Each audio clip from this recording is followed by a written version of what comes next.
The man pulled into the gravel parking lot just off Route 102, his tires crunching on the mix of small stones and fallen leaves. The lot was nearly empty this late in the season, just his pickup truck and a beat-up Honda Civic with Vermont plates. He stepped out into that crisp New England air, the kind that smells like damp earth and wood smoke this time of year, and zipped up his fleece jacket against the October chill.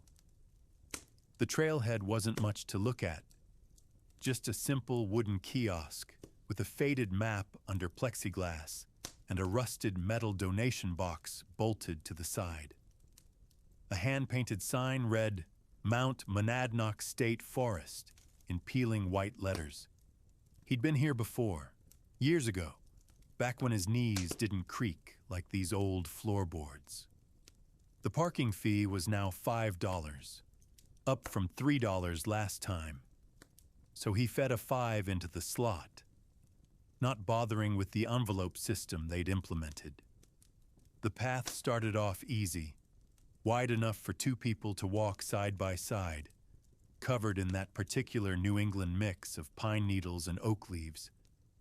Sugar maples lined the trail, their famous fiery red leaves just past peak, but still putting on a decent show. Every so often, a yellow birch interrupted the lineup, its papery bark peeling in curls.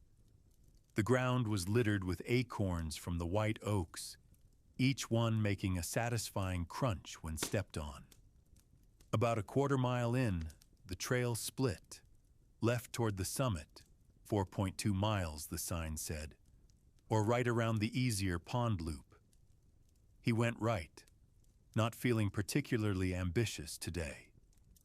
The path narrowed and began following an old stone wall, the kind you see everywhere in New England, built by farmers 2 centuries ago and now just part of the scenery. Lichen covered most of the granite stones, with occasional patches of moss filling the gaps where mortar might have been.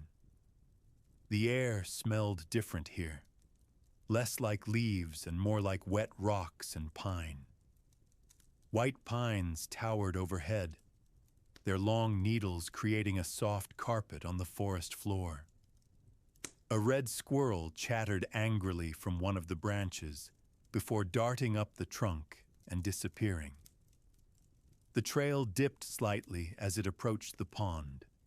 Not really a pond, more of a large vernal pool that stuck around most of the year. The water was dark brown from all the tannins, with a few yellowed lily pads floating near the edges. A lone duck, probably a mallard, paddled slowly across the far side, ripples spreading behind it. He sat on one of the flat rocks near the water's edge, the kind of spot that would be crowded with families in summer, but was deserted now. The rock was cold through his jeans. A few late-season mosquitoes buzzed around, but weren't really biting.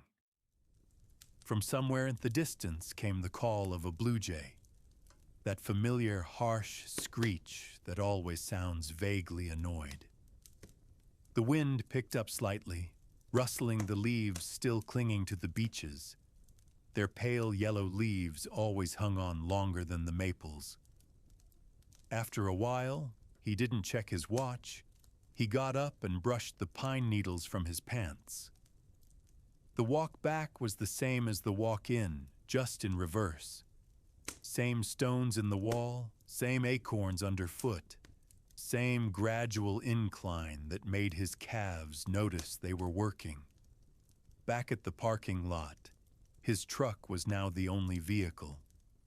He tossed his half-full water bottle onto the passenger seat and started the engine, the radio automatically picking up the local NPR station talking about apple picking season.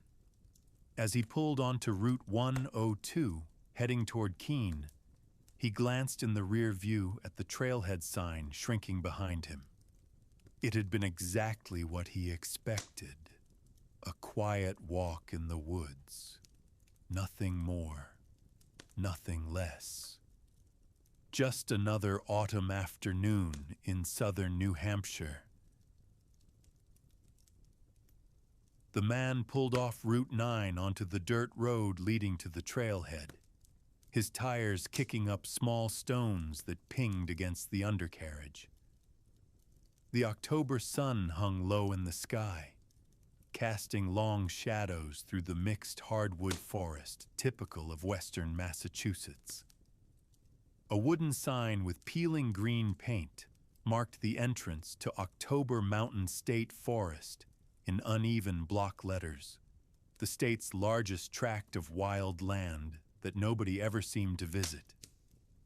He parked in the empty lot beside the old iron gate that hadn't been closed in decades, its hinges rusted solid.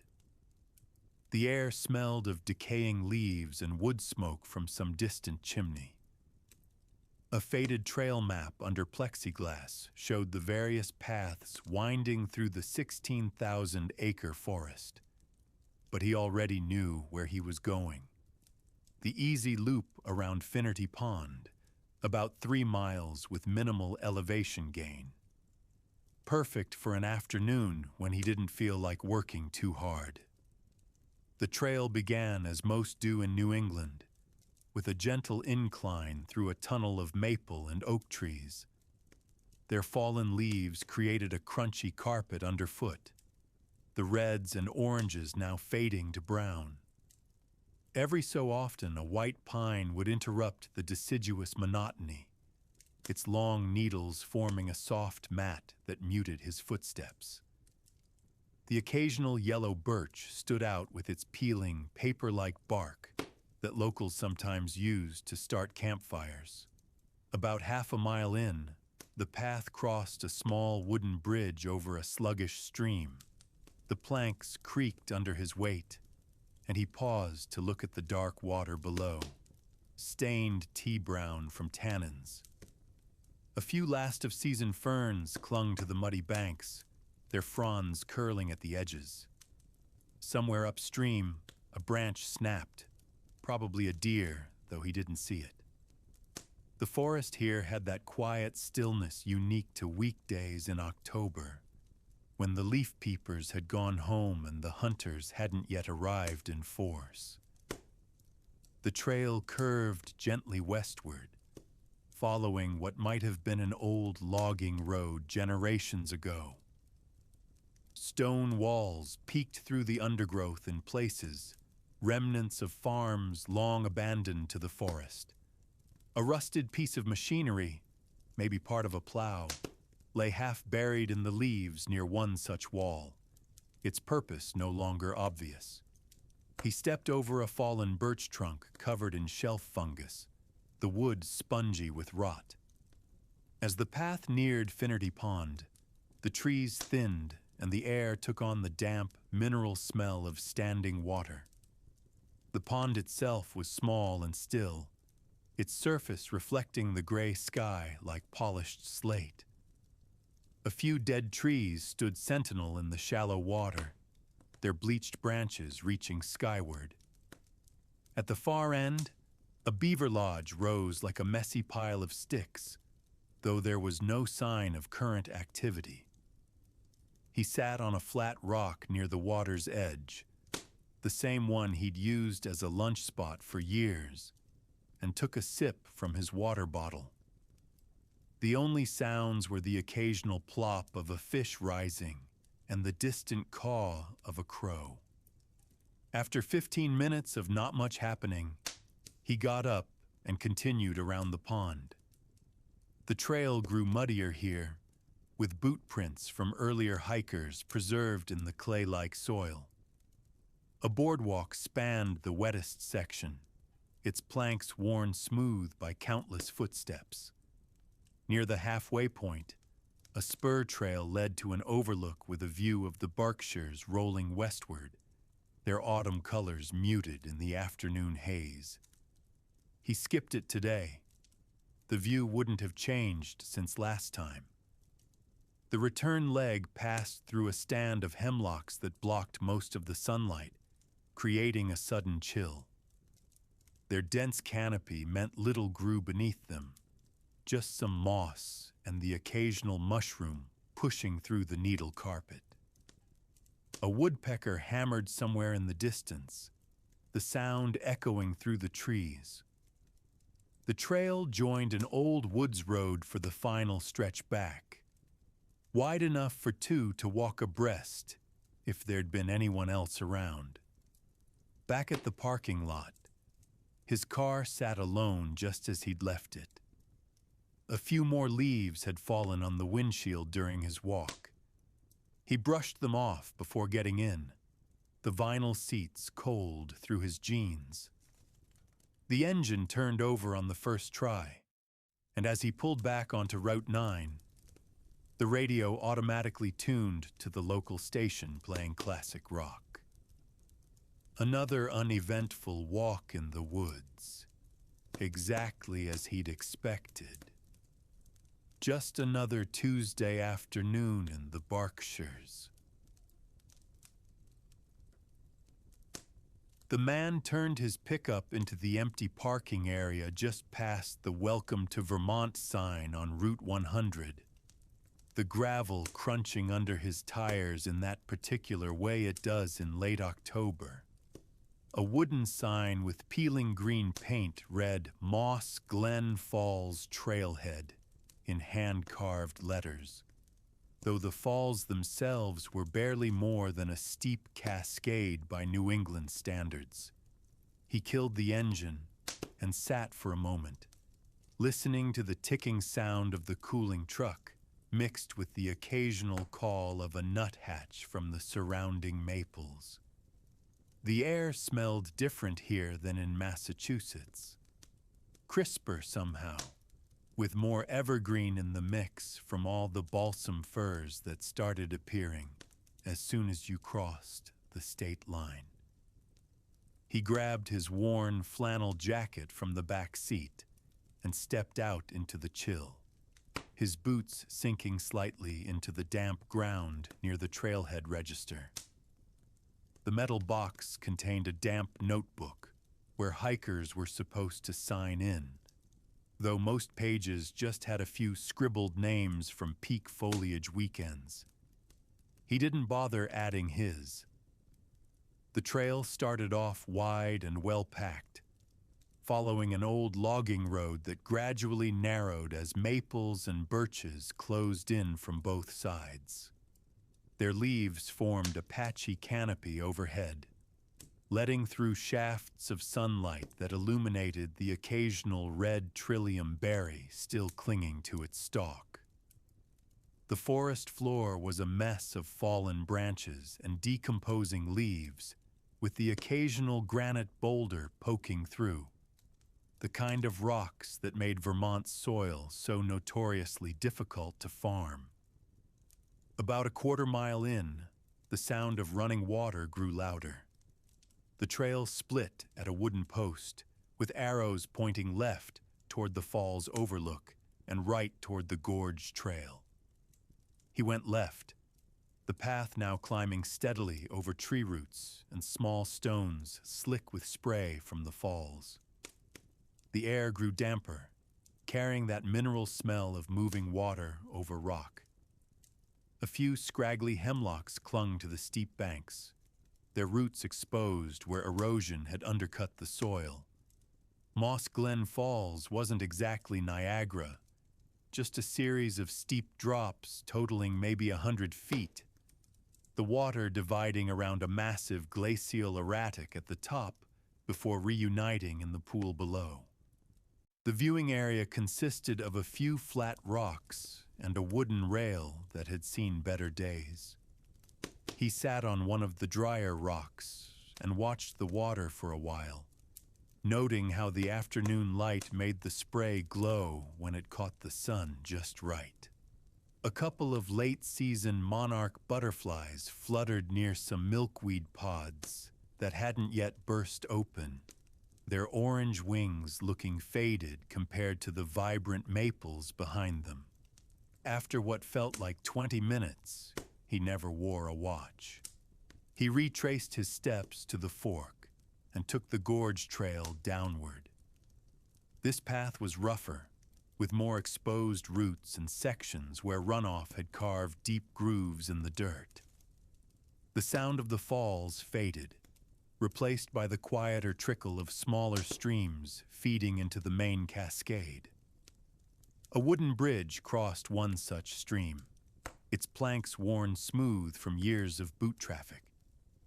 He paused midway to look at the water below, so clear he could see every pebble on the bottom despite the depth. The gorge walls grew steeper as the trail descended, the rock faces covered in moss and the occasional stubborn fern clinging to cracks.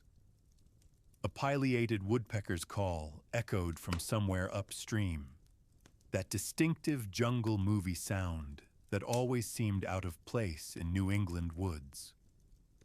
The trail eventually leveled out near the base of the gorge, where the stream widened into a shallow pool before continuing downhill.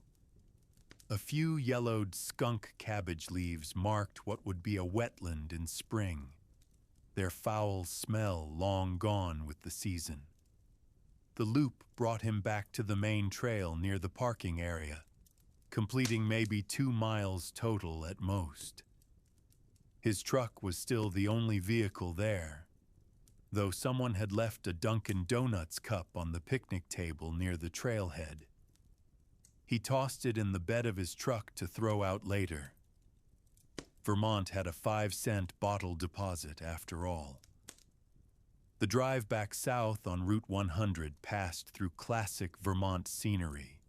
Red barns with peeling paint, fields full of round hay bales wrapped in white plastic, the occasional covered bridge looking exactly like it did on the state quarter. He stopped in Rochester for gas and a coffee, the local AM station playing a high school football score update. The coffee tasted like it had been sitting there since morning, which it probably had. Back on the road, with the Green Mountains receding in his rearview mirror, he thought about how little had changed since his last visit.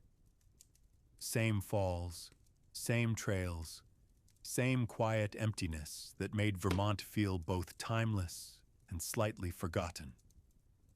The trees might lose their leaves and the snow might come, but Moss Glen would keep flowing just the same, with or without anyone there to notice. He merged onto I-91 South as the sun dipped behind the hills, the truck's heater finally kicking in against the evening chill. Another uneventful afternoon in Vermont, exactly as expected. The man pulled into the half-empty parking lot at Acadia National Park's Jordan Pond entrance just after noon, his tires kicking up small stones from the dirt overflow area. A crisp Maine breeze carried that distinctive coastal pine scent, mixed with something briny from the distant ocean. The late October sun hung pale in the sky, doing little to warm the air that smelled of damp moss and decomposing leaves. He zipped his fleece higher as he stepped out, glancing at the familiar brown park sign with peeling gold letters that listed trail distances and regulations nobody ever read. The path began as most do in Acadia, wide and gravel-covered, built to handle summer crowds that had long since disappeared. A few stubborn oak leaves clung to branches overhead, their brown edges curling in the salt air, while the blueberry bushes lining the trail had already turned that deep burgundy unique to Maine's coastal autumns. Underfoot, the gravel gave way to the park's signature granite gravel, crushed local stone that sparkled slightly in the weak sunlight. A chipmunk darted across the path, disappearing into a stone wall that had stood since the Civilian Conservation Corps boys built it back in the 1930s. Jordan Pond lay still and dark ahead, its surface rippling slightly from the breeze coming off the nearby ocean. To the left, the trail passed the famous Jordan Pond House, with its empty green lawn chairs still arranged on the sloping lawn. The restaurant closed for the season after the last pop-over tourists had departed weeks earlier. The man kept walking, his boots making hollow sounds on the wooden boardwalk sections that crossed the boggiest areas. The planks, worn smooth by millions of summer sandals, now felt slightly slick with morning dew that never quite burned off this time of year. The loop trail followed the pond's shoreline closely, passing through stands of white pine and pitch pine that blocked most of what little sunlight there was. Their needles formed a dense carpet that muffled footsteps, occasionally giving way to exposed granite ledges where hikers had worn away the thin soil over decades. At the northern end of the pond, the trail climbed slightly over a series of stone steps placed there by park maintenance crews, each one worn concave in the middle from years of use. A weathered sign pointed toward the Bubbles, those two rounded mountains that appeared on every Acadia postcard. But he stayed on the level path, not feeling inclined to climb today.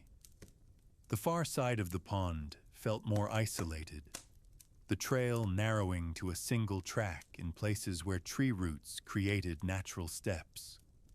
A few late-season mushrooms pushed through the pine duff, red-capped ones that might have been poisonous, and the occasional cluster of honey mushrooms that local foragers would have picked months ago. The water here was shallower, and through the clear main water he could see the pond's famous singing sands. Grains of granite so perfectly rounded they supposedly made musical sounds when walked on. Not that anyone would be wading in October. About halfway around, a side trail led to an overlook with a view of the pond and the distant Cranberry Islands. The wooden bench there had initials carved into its arms: JT plus MK09. The letters weathered but still legible after 14 Maine winters. He sat for a while, watching a lone loon dive near the opposite shore, its haunting call echoing across the water in a way that always sounded lonely to him. The wind picked up, carrying the faint diesel smell of a lobster boat working the sound somewhere out of sight. The return leg passed through a section of stunted spruce trees, twisted into strange shapes by coastal winds, their branches all leaning landward as if trying to escape the ocean. A few red squirrels chattered warnings as he passed, their nests of shredded bark visible in the crooks of larger trees. The trail joined an old carriage road near the end, its crushed stone surface still perfectly smooth from decades of Rockefeller money and National Park Service maintenance. A horse-drawn carriage would pass here daily in season, but today the only signs of life were fresh deer tracks in the damp gravel. Back at the parking lot, a few more cars had arrived. Locals, probably, judging by the main plates and lack of roof racks for kayaks. He tossed his half-empty water bottle into the truck's footwell and started the engine. The local NPR affiliate crackling to life with a report on the lobster catch being down this season. As he pulled out onto the Park Loop Road, the afternoon light turned the Cadillac mountain granite a warm, pinkish gray, same as it had every afternoon for millennia. Another quiet walk around Jordan Pond, unchanged since his last visit, and likely to remain so until next spring's tourists returned. He passed through the stone gateposts at the park exit, the ocean now visible between the trees to his right. its surface choppy and dark blue under the October sky. Just another day in coastal Maine, where even the most famous trails felt empty once summer left and the real New England weather set in. "Hey there." The man pulled his truck into the dirt turnout along the Cantimagus Highway, the tires crunching over pine cones and gravel. This stretch of Route 112 through New Hampshire's White Mountains was practically empty now that foliage season had passed. Just a few locals and the occasional trucker using it as a shortcut. He stepped out into air that smelled distinctly of balsam fir and wet granite, that classic White Mountain scent that never seemed to change no matter the decade. The trailhead wasn't much to look at, just a small wooden sign with Greeley Ponds Trail carved into it. The letters faded from years of harsh mountain weather. The parking area had that uneven, frost-heaved pavement common to all Forest Service lots in the region, with weeds growing through every crack. He dropped $5 in the Iron Ranger fee tube, exact change only, the sign reminded hikers, and started down the path, his boots immediately hitting that particular New Hampshire mix of pine needles and granite gravel. The first mile followed an old logging road, wide enough for two but mostly grown over with young spruce and the occasional paper birch. The birches stood out white against the evergreen backdrop, their yellow leaves mostly on the ground now, forming a soggy carpet that squished underfoot in the damp spots. Every so often he'd pass a glacial erratic, those massive boulders the Ice Age glaciers had dropped randomly, some as big as SUVs, all covered in lichen in shades of green and gray. The trail began a gradual climb after crossing a wooden bridge over a stream that was more rock than water this time of year. The bridge's planks were worn smooth from decades of boots, their surface slightly slippery from morning dew. Below, the water ran clear over granite worn smooth by centuries of flow, forming those shallow pools New Englanders called swimming holes, even though nobody would swim in them after Labor Day. A few last-of-season ferns clung to the banks, their fronds turning brown at the edges. About 2 miles in, the forest changed noticeably as the trail entered an area that had burned decades earlier. The regrowth was all skinny spruce and pin cherry trees, their trunks blackened at the base from some long-ago forest fire. The understory opened up here, allowing views of distant peaks like Mount Osceola and East Pond Mountain, not the tallest in the Whites, but steep enough to make your calves burn if you tried climbing them. A pileated woodpecker's call echoed through the burned area, that prehistoric-sounding laugh that always seemed too loud for the surrounding quiet.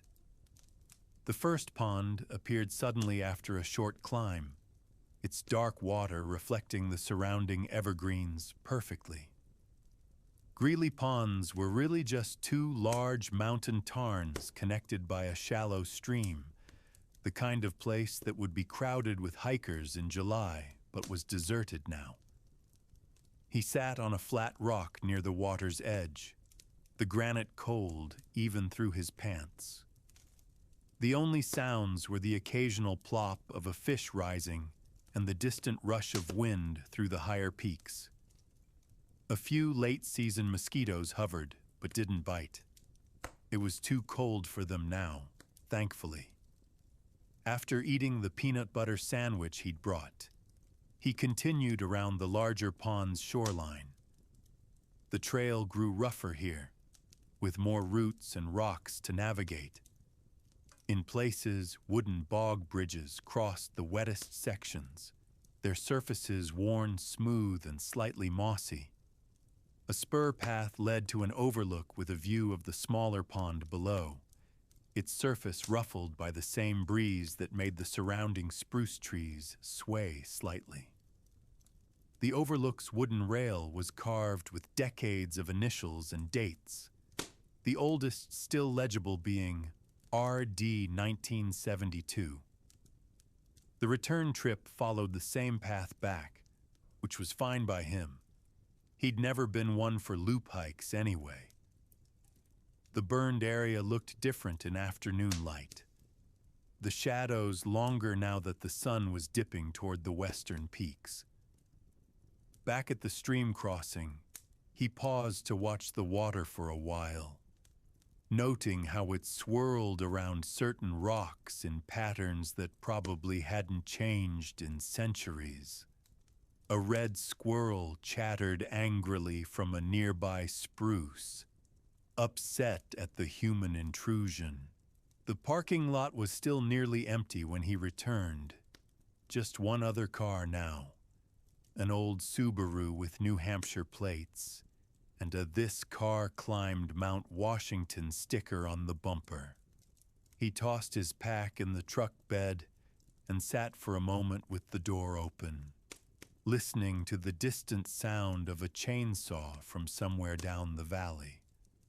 The Kancamagus stretched out before him, its empty pavement winding through the mountains exactly as it had when he'd first driven it 20 years earlier. Some things in the whites never changed, and he figured that was probably for the best. The engine turned over with that familiar rumble, and as he pulled back onto the highway, the local AM station crackled to life with a weather report warning of frost overnight. Just another quiet day in the White Mountains, where the trails stayed the same, and the only real excitement was whether you'd need a heavier jacket tomorrow. The man pulled off Route 302 into the nearly empty Crawford Notch State Park lot, his tires rolling over the familiar mix of gravel and decomposing leaves that seemed to cover every parking area in northern New Hampshire. The air smelled different here in the Notch, colder and sharper, with that distinct alpine edge you only get when surrounded by 4,000-foot peaks on all sides. He grabbed his worn flannel jacket from behind the seat, the one with the torn pocket he kept meaning to sew, and stepped out into air so still he could hear a single yellow birch leaf skitter across the pavement. The trailhead wasn't much to look at. Just a simple wooden sign with Ripley Falls burned into the wood in uneven letters, the arrow pointing toward what looked like an ordinary woods road. The parking fee was $4, exact change only, so he dropped the wrinkled bills into the iron pipe bolted to the kiosk. The register notebook inside the metal box showed only 3 other hikers this week, their names barely legible in smudged pencil. He didn't bother signing in. The path started as most do in the whites, wide and gravel-covered at first, following what had clearly been an old logging road decades earlier. The surrounding forest was that particular White Mountain mix of beech, yellow birch, and spruce, their branches still dripping from yesterday's rain. Every so often, a massive glacial erratic would appear beside the trail, some as big as pickup trucks, all covered in that fuzzy green lichen that grows on everything in damp New England. The ground was littered with beech nuts, their spiky outer casings crunching underfoot like some natural version of bubble wrap. After about half a mile of gentle incline, the trail narrowed and began following a small stream uphill. The sound of running water grew louder as the path became rockier, with occasional stone steps placed there by trail crews long ago. The steps were worn smooth in the centers, their edges rounded by decades of boot traffic and winter freeze-thaw cycles. A wooden bridge crossed the stream at one point, its planks slightly springy underfoot, the railings polished shiny by countless hands gripping them over the years. The falls appeared suddenly around a bend in the trail, not some towering cascade, but a steep, sliding drop of about 100 feet over smooth granite. The water fanned out in thin sheets over the rock, creating that distinctive veil look that gave Ripley Falls its reputation as one of the prettier waterfalls in the Whites. The spray zone was marked by a distinct change in vegetation. Suddenly there were more ferns and mosses, their greens impossibly vibrant against the gray rock. A single gnarled spruce clung to a crack in the cliff face, its roots exposed where centuries of water had eroded the soil beneath it. He sat on one of the flat rocks near the base of the falls, the stone cold even through his pants. The mist from the falling water kept the air chilly, carrying that mineral smell unique to mountain streams. A few late-season goldenrod plants clung to life in sheltered cracks, their yellow flowers looking oddly bright against all the gray and green. Somewhere upstream, a branch snapped, probably a deer, though he didn't bother looking up to check. After a while, he never wore a watch. He started back down the trail. The return hike was always quicker, the slight downhill grade making his knees remember they weren't as young as they used to be.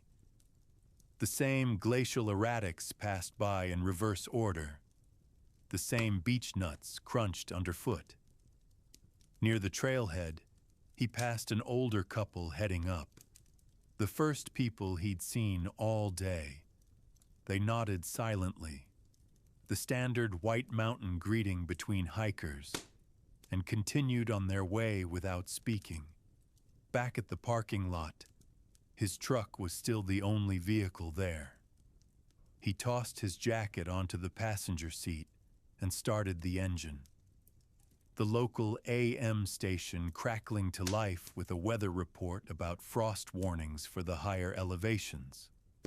As he pulled back onto Route 302, the afternoon sun lit up the cliffs of Crawford Notch in that particular way it only does in late October, all golden light and long shadows. The Willie House historic site passed by on the right, its empty parking lot and closed visitor center looking abandoned until next tourist season. Another few miles down the road, the iconic Mount Washington Hotel appeared in the distance, its white facade and red roofs looking exactly as they had for a century, framed by the changing leaves of the surrounding hardwoods. He turned up the heat as the notch's microclimate made the temperature drop noticeably, his breath briefly fogging the windshield until the dew froster caught up. The truck's engine hummed steadily as the highway began its gradual descent toward Bartlett and the Mount Washington Valley beyond. Another quiet hike completed, another waterfall checked off the mental list, another afternoon in the Whites where nothing much happened, and that was exactly how he liked it. The mountains would still be there next week, next month, next year, unchanged, except for the seasons cycling through their endless rotations.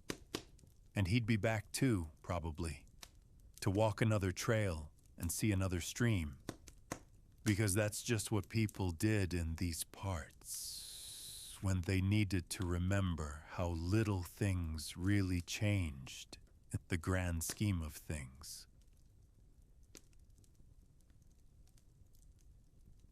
The man turned around and started walking back the same way he came, his boots scuffing against the worn dirt path that countless hikers had trodden before him. The trail was just as quiet as before, with only the sound of dry leaves crunching underfoot breaking the silence. The air still carried that familiar New England autumn smell, a mix of pine resin, damp earth, and something faintly sweet from the decaying maple leaves. The trees here were mostly sugar maples and red oaks, their leaves showing off those classic New England colors. Bright red, deep orange, and golden yellow, with some already turned brown and papery, littering the ground in uneven patches. A few white pines stood like sentinels among the deciduous trees, their needles staying stubbornly green throughout the seasons. Every now and then, a yellow birch would appear among them, its distinctive peeling bark curling in thin, papery strips that fluttered slightly in the occasional breeze. He passed the same old glacial erratic he'd noticed earlier, a massive granite boulder about the size of a pickup truck, covered in patches of moss and lichen. It was one of those rocks that glaciers had dragged down from Canada during the last ice age and then abandoned when they melted, now serving as a permanent fixture in the New England woods. The surface was pitted and weathered, with shallow depressions that sometimes held rainwater. A little farther down the trail, there was a small wooden sign nailed to a mature oak tree, the kind put up by the local Appalachian Mountain Club chapter, with the words, "Appalachian Trail, 50 miles," burned into the wood in uneven letters. Not that he was planning to walk that far today. He just wanted to get back to his car before the early New England dusk settled in. The sign had faded to a silvery gray over the years, its edges worn smooth by weather and occasional passing hands. Someone had carved their initials into it at some point. JR98. But time had made the letters shallow and barely legible. The path was easy enough to follow, packed hard by generations of boots and maintained by volunteers from the local Trails Association. Every now and then, a gray squirrel would dart across the trail, its claws scratching against bark as it raced up a nearby tree. The wind picked up slightly, making the bare upper branches of younger trees rub together with a creaking sound.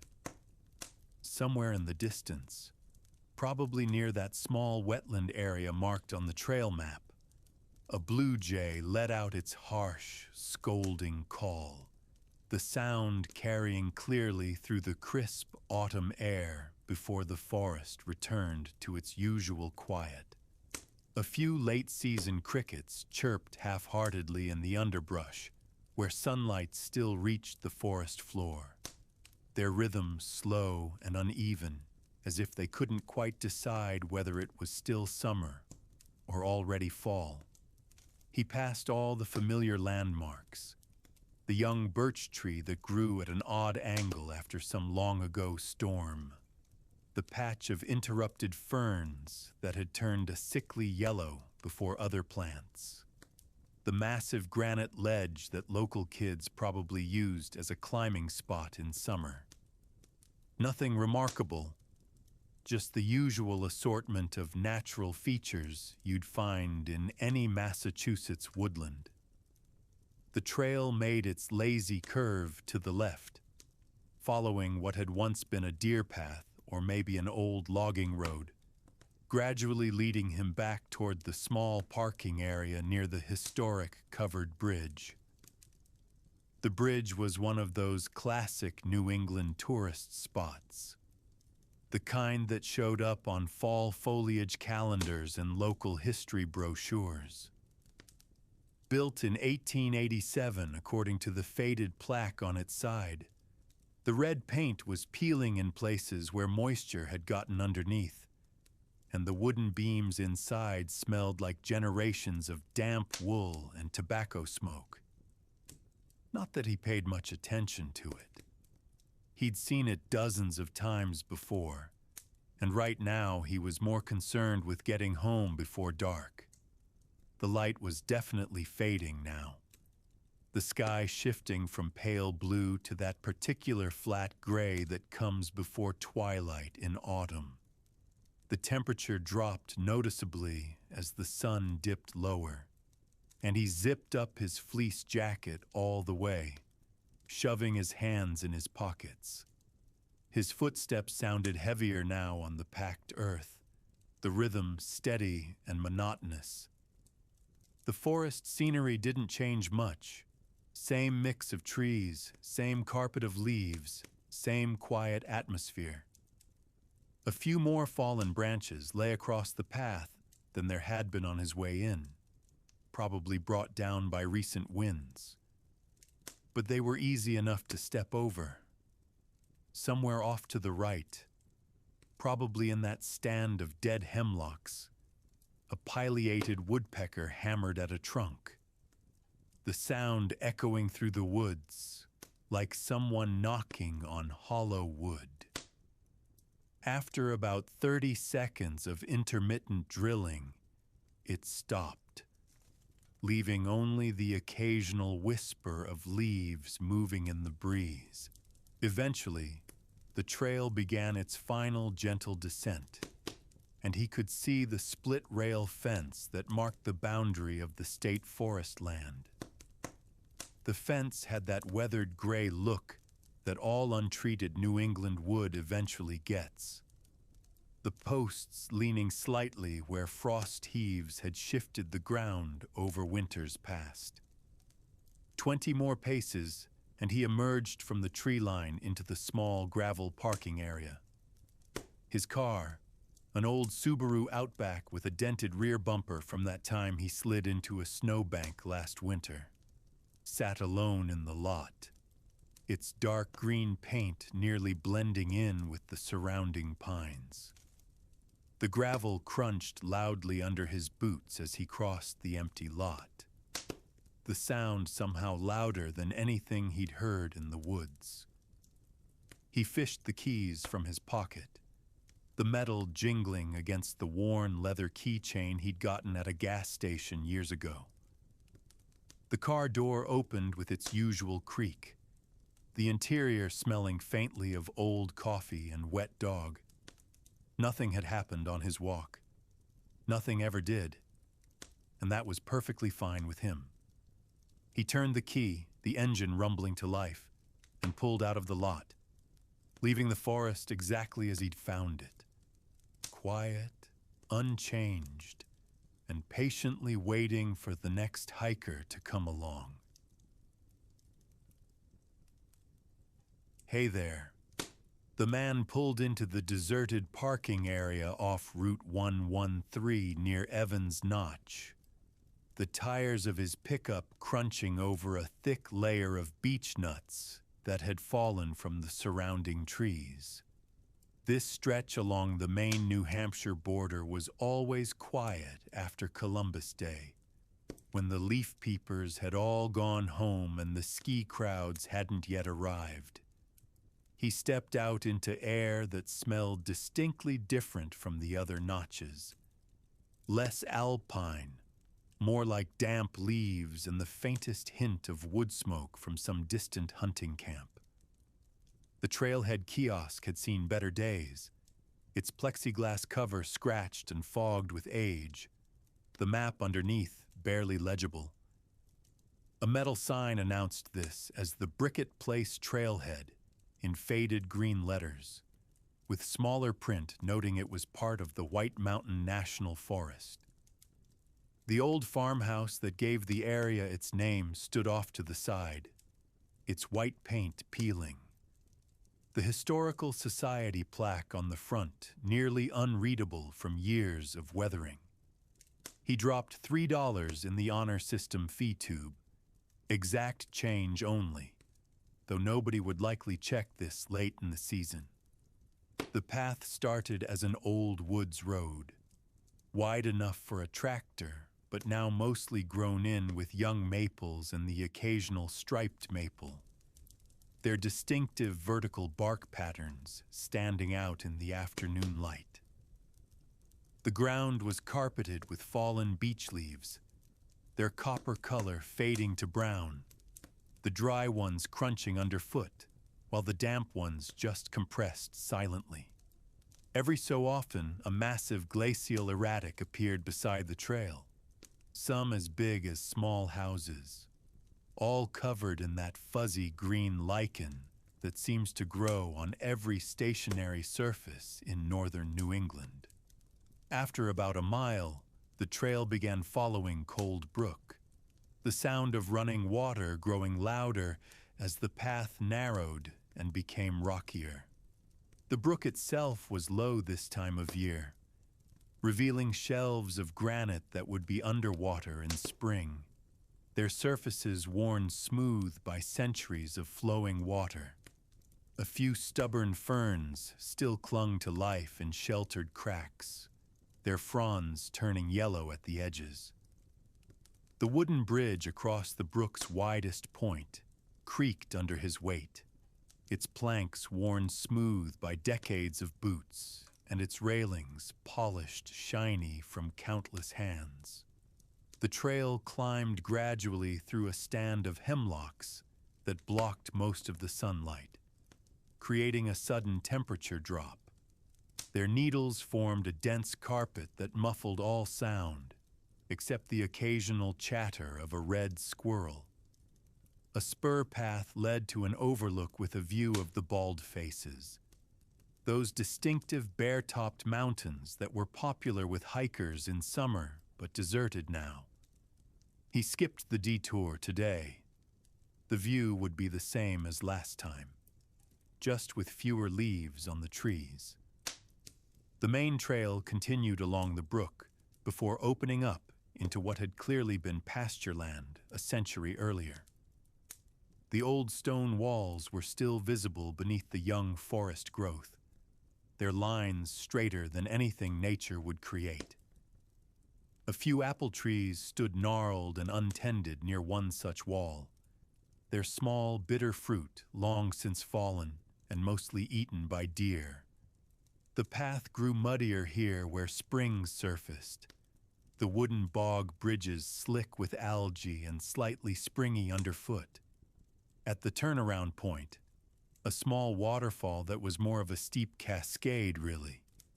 He sat on one of the flat rocks and ate the peanut butter sandwich he'd brought. The water made a constant white noise as it tumbled over the granite ledges, the kind of sound that eventually fades into the background until you notice it again. A few late-season mosquitoes hovered but didn't land. It was too cold for them now. The rock was cold through his pants, but he stayed a while anyway, watching the water patterns that never repeated exactly the same way twice. The hike back was the same in reverse, just slightly downhill. The same glacial erratics passed by in opposite order, the same stone walls, the same section of trail where his boots sank slightly into the damp earth. Near the trailhead, he passed a lone hiker heading in, the first person he'd seen all day. They exchanged nods, the standard greeting in these parts, and continued on their separate ways without speaking. Back at the parking lot, his truck was still the only vehicle there. He tossed his pack in the bed and sat for a moment with the door open, listening to the distant sound of a woodpecker hammering somewhere up the valley. The late afternoon light slanted through the beech trees, their smooth gray trunks standing in sharp contrast to the darker hemlocks behind them. As he started the engine, the local AM station came to life with a weather report warning of possible snow flurries above 3,000 feet overnight. He turned onto Route 113, passing the empty campgrounds and shuttered ranger station that marked this as the true off-season in Evans Notch. Another quiet hike completed. Another trail walked without incident or excitement, just the way he preferred it. The mountains would still be here next week, next month, next year. Same trails, same rocks, same brooks running endlessly downhill. And he'd probably be back too, when the need for quiet and routine outweighed the appeal of staying home. Because that's just what people did in these parts. Year after year, season after season. Hi guys, let's talk about where regular folks slept in England back in the Middle Ages, say around the 1300s or 1400s. It wasn't like today. Most people didn't have separate rooms just for sleeping. Instead, almost everything happened in one main room. This was the main space in their house. The house was usually pretty small and not fancy at all. Many houses were built using a method called half-timbering. That means the frame was made of wood beams you could see, and the spaces in between were filled with a mix of woven sticks and mud or clay, which they called wattle and daub. The roof was often covered in thatch. Thatch is just dried reeds or straw bundled together tightly. It was common stuff. Houses like this were everywhere, in little villages scattered across the countryside. Places maybe a day's walk from something big like Stonehenge, though people then probably just thought of those stones as some old rocks. Not a big deal. You'd find them inside old walled towns too, like within the walls of York or London, squeezed close together. This one main room was where life happened during the day. People cooked their meals over a fire in a fireplace built into the wall, called a hearth.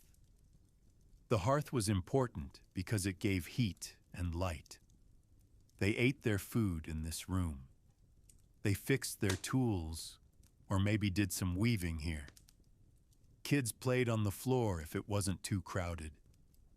Animals might sometimes be brought inside if it was very cold, especially in smaller farmhouses. It was a busy place when the sun was up. When it got dark, which happened early, especially in winter, things changed. Without good lights, maybe just a dim rushlight, a reed soaked in fat, or the glow from the hearth's embers, doing much was hard. So people went to sleep. And guess what? They slept right there in that same main room where they did everything else. Everyone slept together in this space. The whole family. That meant mom and dad, all the kids, maybe a grandma or grandpa if they lived there, and sometimes even a servant or a farm worker if the family had one. Privacy, like having your own bedroom, wasn't something most people thought about or could afford. They all just bedded down together on the floor of the living space. It was normal. Imagine a family of 6 or 8 people, maybe more, all settling down for the night in one room that also smelled a bit like the dinner they cooked and the smoke from the fire. The air could get pretty thick, especially since chimneys weren't always great at letting all the smoke out. The walls might be damp sometimes because of the English weather, which is often rainy. So where did they actually sleep? Well, it wasn't usually on a raised bed with a mattress like we know it. Those cost money and took up space. For most regular people, the floor was the sleeping spot. But they didn't just lie down on the hard, packed earth or stone floor directly. That would be cold and uncomfortable. Instead, they spread out a layer of straw or dried rushes all over the floor where they slept. Rushes are like tough grasses that grow near water. Sometimes, if they were doing a bit better, they might have a rough cloth sack or a big bag stuffed with straw or dry leaves. This sack was their mattress. People called this kind of bedding a straw pallet, or just the straw. After the harvest time, the straw might be newer and fresher. Other times, especially later in the winter, it might be old, broken down, and kind of dusty or crumbly. They didn't change it super often. They'd just sweep out the worst of it and add new straw on top sometimes, or replace a big bunch when it got too lumpy or smelly. That was about as comfortable as sleeping got for most folks in that one room. Nobody expected fancy beds. The fire in the hearth would slowly die down to just glowing embers as the night went on. The room would get colder. It would get very dark, except for maybe the faintest red glow from the hearth or the tiny flickering light of a rushlight if someone had bothered to light one, which they often didn't to save the fat. Everyone would huddle down on their bit of the straw. They might pull rough wool blankets over themselves, or just use their outer clothes or cloaks as covers. People back then wore more layers of simple wool clothes day and night anyway. Then, they would try to sleep until the morning light came through the small, often unglazed windows, covered maybe with oiled cloth or a wooden shutter, or until something woke them up. A baby crying, someone snoring, the cold, animals outside, or needing to use the outdoor toilet area, which was just a pit or a ditch somewhere away from the house. It wasn't complicated. One room, one space for cooking, eating, working, and sleeping. One shared pile of straw on the floor. That was the normal, everyday setup for a huge number of people living in England during those centuries. Whether you lived in a tiny hamlet near the old stones of Stonehenge on Salisbury Plain, or in a cramped lane within sight of the huge York Minster Cathedral, or along the Thames near London Bridge, if you were an ordinary person, this single-room living and sleeping was likely your reality. The big churches or castles were places you saw, maybe even worked on, but they weren't where you slept. You slept on the straw on the floor in your one room. When morning came, you got up, stirred the fire, and started the day right there again. It was simple, crowded, and just how things were done back then. People didn't know anything different, so they didn't complain much about it. It was normal life. The sounds of the night were the sounds of your family breathing. Maybe the wind whistling through gaps in the wattle and daub, or an animal outside, and the crackle of the dying fire. Then morning came, and it was time to get up and work.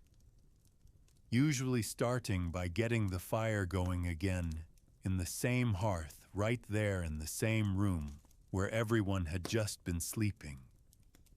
The straw might be kicked aside a bit or left there until later. There wasn't a big routine of making beds like today. You just got up and started the day. The room switched from sleeping space back to living space pretty quickly. The smell of smoke and maybe cooking would replace the quiet smells of the night. It was all the same place. That's how it was for most folks sleeping in medieval England. Not much changed day to day. It was just life in that one room, on the straw. Simple, crowded, normal. Nothing exciting to report, really. Just people trying to rest in the space they had, using what they had, which wasn't much beyond the basics. The big famous places like the Tower of London or Canterbury Cathedral were far away from the daily reality of sleeping on a straw pallet in a smoky, single-room house in a village or a crowded town street. Those landmarks existed, but they didn't change how ordinary people slept. They slept on the floor, together, in the main room. That's the main point. Day in, day out, for generations. The straw got replaced sometimes. The people grew up and had kids who also slept on the straw. The thatch roof needed fixing now and then.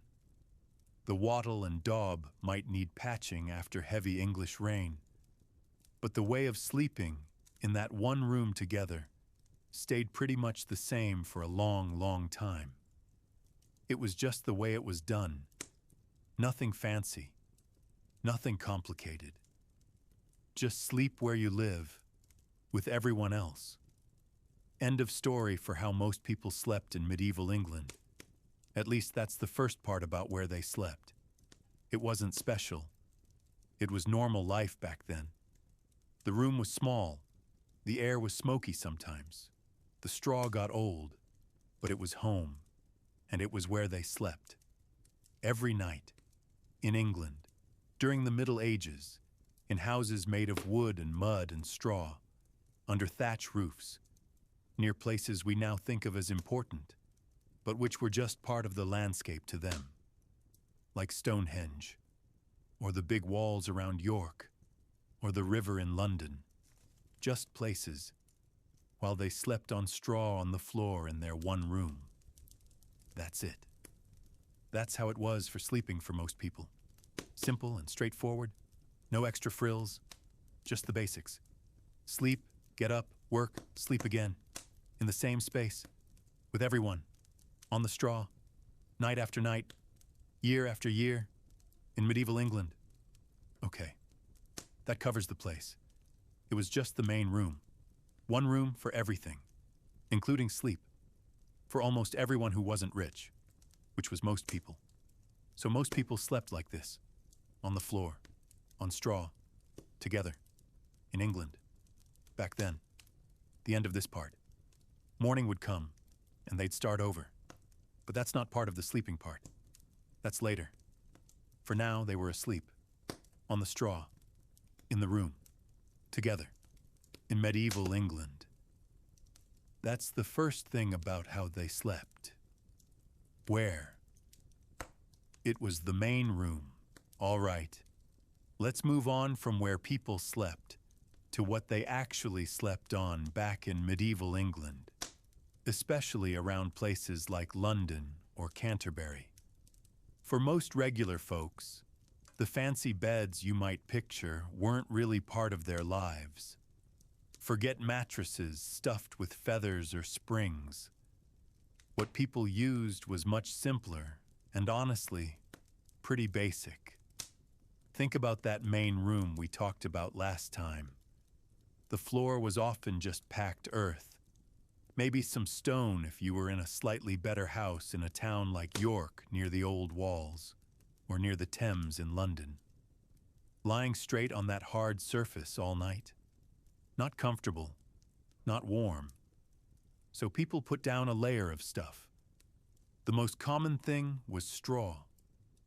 Dry straw, spread out in a thickish layer in the corner or along the wall where the family slept.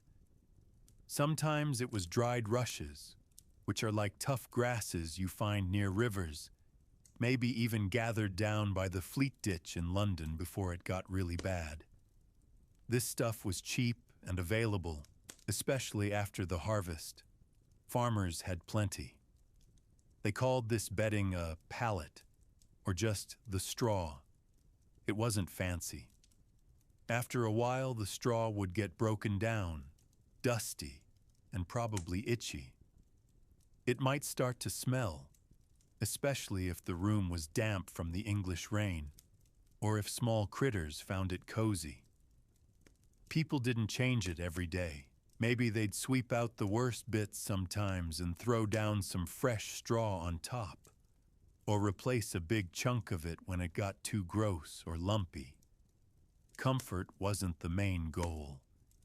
It was about having something between you and the cold, hard floor.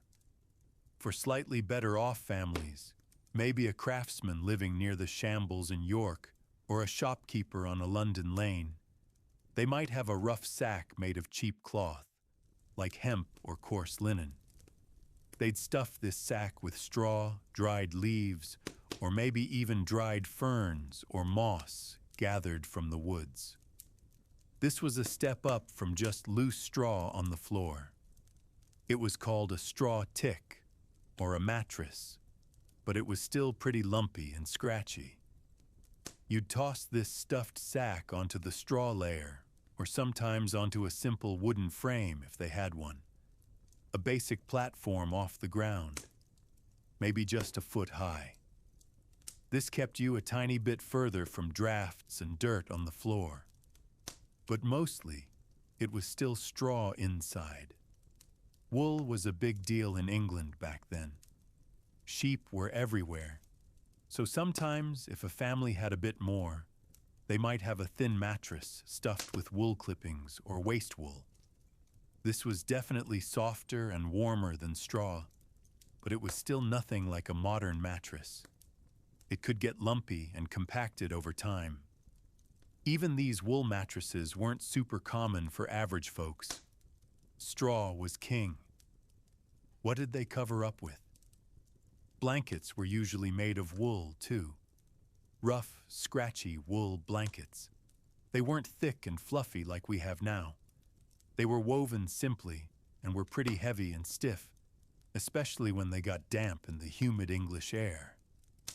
Sometimes people just used their heavy outer cloaks or extra layers of their regular wool clothing as covers.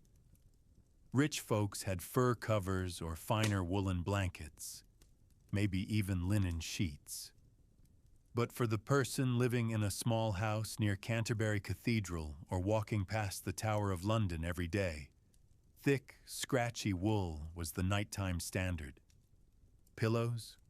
Mostly not a thing. Seriously. The idea of a soft pillow for your head wasn't universal. Many people, especially the less well-off, just bundled up a piece of their clothing, like a tunic or a cloak, and used that to rest their head on. Maybe they had a small sack stuffed with straw or husks. Real pillows stuffed with feathers or down were a luxury item, mostly for the wealthy or perhaps seen by common folks inside the grand churches, like Westminster Abbey during services, but not in their own homes at night. You made do with what you had, which often meant resting your head on your arm or a rolled-up piece of cloth. So picture it. In a dim, smoky room in a half-timbered house somewhere in England, maybe hearing the bells from St. Paul's in London or smelling the River Ouse in York, a family settles down for the night. They lie down on a crackling layer of old straw, or maybe on a scratchy sack filled with more straw. They pull rough, heavy wool blankets over themselves. Their heads rest on a folded tunic. The air might be chilly and damp. The straw rustles. It might itch. It wasn't soft. It wasn't what we'd call comfortable, but it was what most people had. It was their bed. Night after night, year after year. The straw got replaced eventually. The blankets wore thin, but the basics stayed pretty much the same. Straw for padding, wool for warmth, the floor or a simple platform, and whatever was handy for your head. That was sleeping comfort for the average person in medieval England. No frills, just the simplest way to get off the cold ground and try to get some rest before another long day of work in the fields, or a shop, or down by the docks on the Thames. It was functional, not fancy. And that's pretty much all there was to it for a huge number of people living back then. The big castles and cathedrals stood tall, but inside the small homes, sleep happened on scratchy, simple bedding made from whatever was cheap and available locally. Straw from the fields, wool from the sheep, simple cloth. That was the recipe for a medieval English bed for the common man, woman, and child. Nothing exciting to report, really. just the way it was. They didn't know any different, so they didn't complain much. It was just part of life, sleeping on scratchy straw under scratchy wool in a room that smelled like smoke and damp earth somewhere in England during those centuries. Okay, that covers what they slept on. Next time, maybe where the slightly richer folks slept. But for now, that's the straw and wool reality for most. The end of this part about bedding. Let's talk about what they actually wore when they slept back in medieval England, say around the 1300s or 1400s. The simple answer is that most regular folks didn't really have special clothes just for sleeping. Not like pajamas or nightgowns we might think of today. For the average person living in a small village near a place like Canterbury Cathedral or in a crowded lane not far from the old London Wall, nighttime clothing was usually just their daytime clothing, maybe with some adjustments. It was a practical thing. People back then wore layers of simple clothes made mostly from wool. Wool was everywhere because England had a lot of sheep. It was the main fabric. Linen was used too, especially for the layer right next to the skin, like an undershirt. But wool was king for warmth, even when it got damp from the frequent English rain or fog rolling in off the Thames or the Ouse in York. A man might typically wear a long shirt called a tunic, some simple trousers or leggings made from wool or rough cloth, and perhaps a heavier woolen cloak or outer coat for colder days. Women wore long dresses or tunics, often with an overdress on top, and maybe a head covering like a wimple or a simple kerchief to keep their hair tidy and their head a bit warmer. When it was time to sleep in that one main room everyone shared, people wouldn't usually get completely undressed. There were a few reasons for this. First, it was often cold, especially in winter. The fire in the hearth would die down to embers, and drafts came through the gaps in the wattle and daub walls, under the door, or through the oiled cloth covering window holes. Places like the Cotswolds or up near York could get pretty chilly at night. Second, getting undressed completely wasn't always practical or considered necessary. Privacy was very limited, with everyone sleeping together in the same room. Parents, kids, maybe grandparents or a servant. Changing clothes fully just wasn't something done much at night. Third, it was faster and easier. So what most people did was take off their outer layers.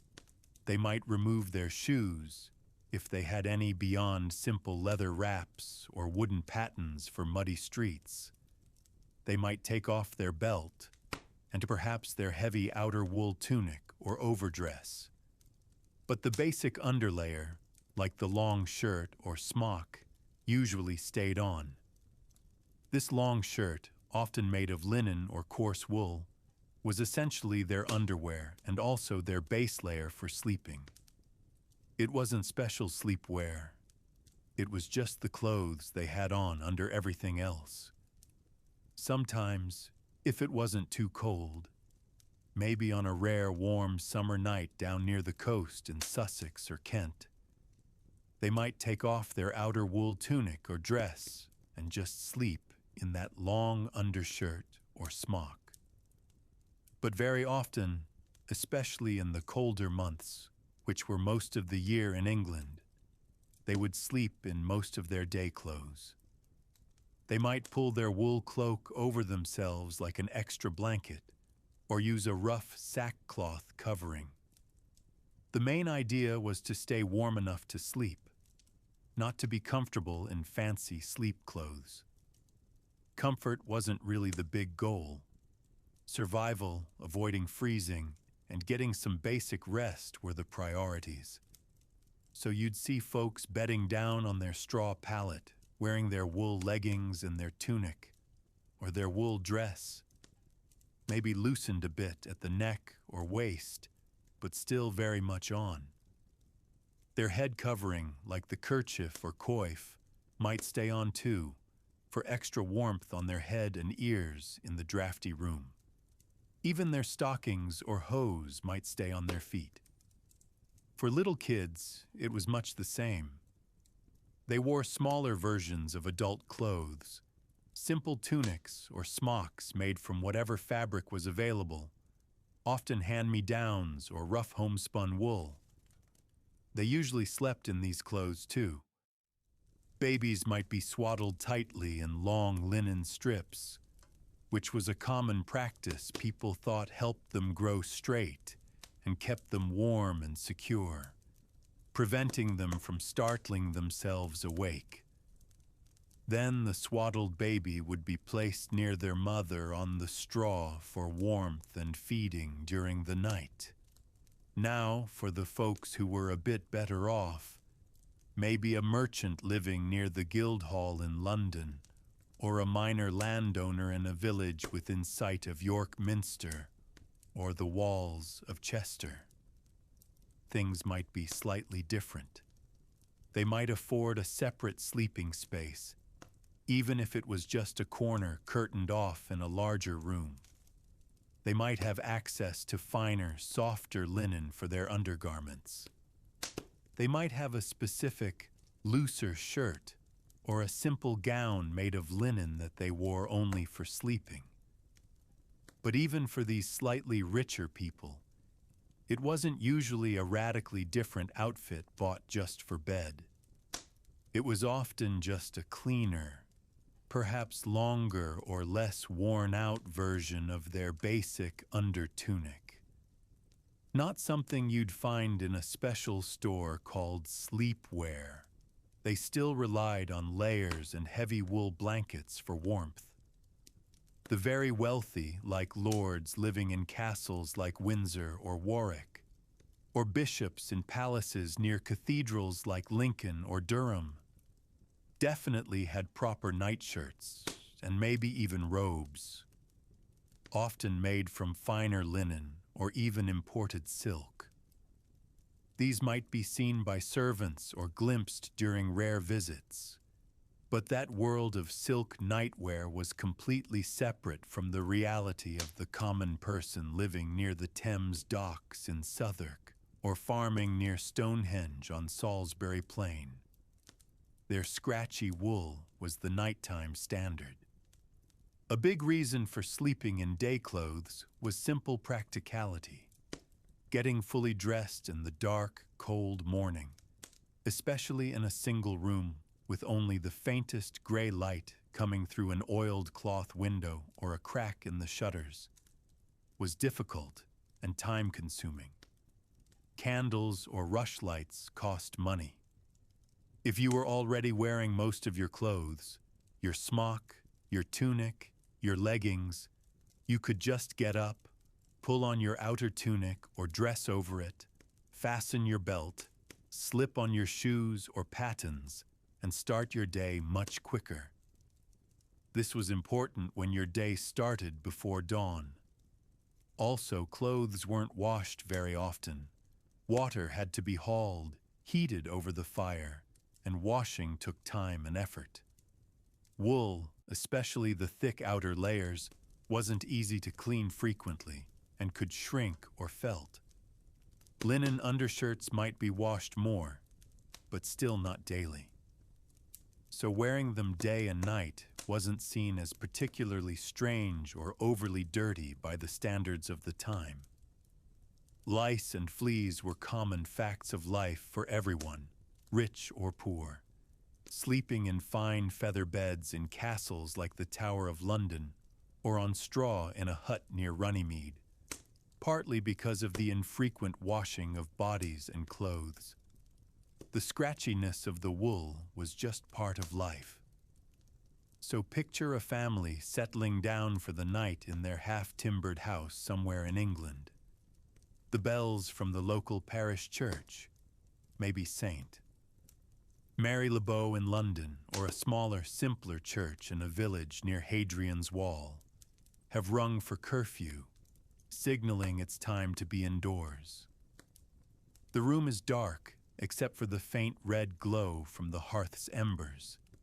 They kick off their rough leather shoes, or set aside their wooden pattens near the door.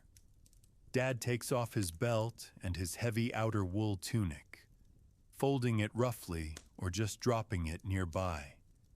He sleeps in his woolen leggings and his long linen shirt.